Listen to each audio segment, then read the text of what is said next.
Magandang umaga po. Narito po ang mga tampok na balitang sports ngayong umaga. Sa basketball, muling pinasaya ni former NBA superstar Stephon Marbury ang mga local fans sa kanyang ika-4 na pagbisita sa bansa ngayong taon. Sa kanyang pagdalaw sa Juan Sumulong High School sa Quezon City, namudmod ng 100 pares ng basketball shoes sa mga estudyante ang dating Boston Celtics point guard.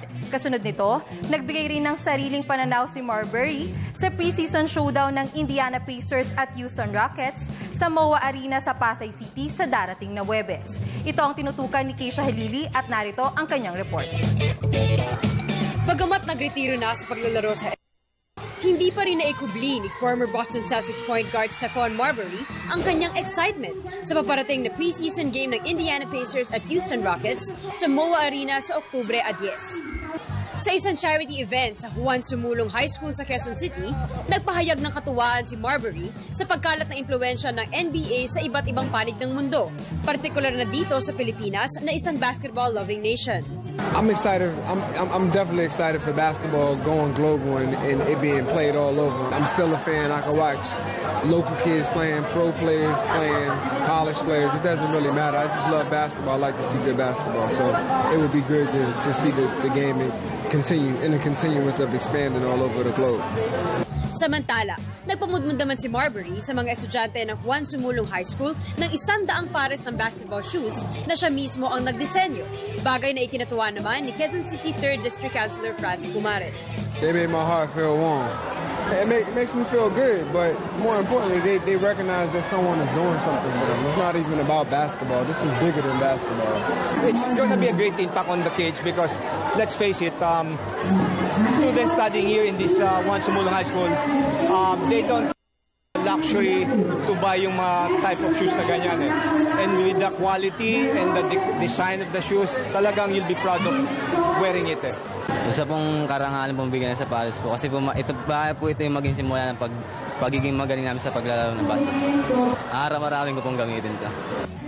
Ang 36-year-old na si Marbury ay kasalukuyan naglalaro para sa Beijing Ducks sa Chinese Basketball Association o CBA.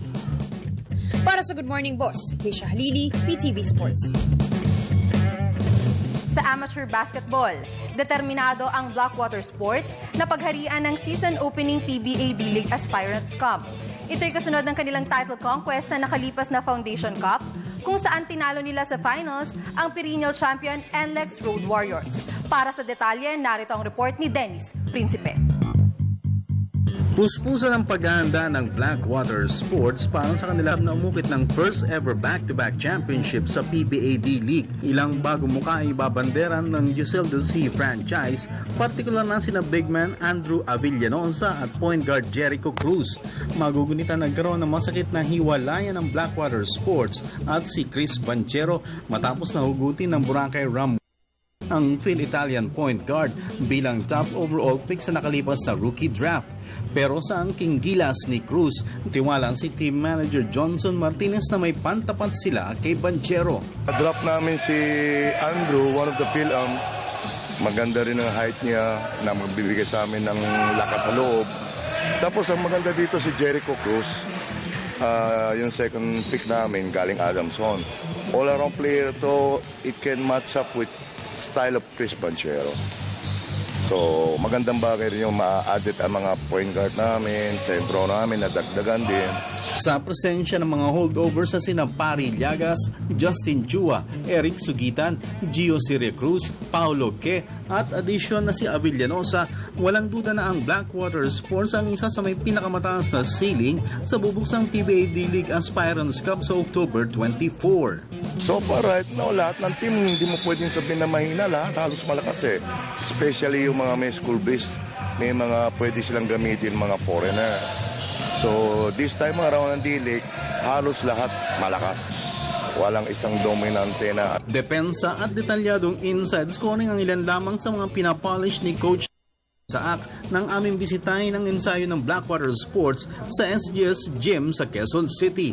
Pero nang aming tanongin si Martinez kung sino sa tingin niya ang team to beat sa Aspirants Cup, matigas siyang sinabi na sarili nila ang kanilang karibal kasabay ng pagbanggit sa mga usual title contenders. Pensa-wise, hindi naman kasi halos malalaki rin naman ang mga center namin.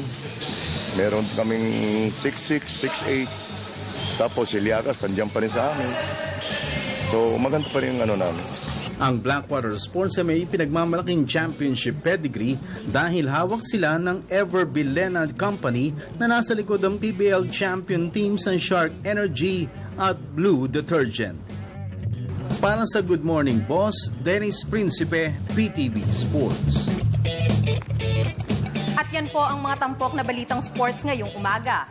Ako po si Hazel Lansalubon para sa Good Morning Boss.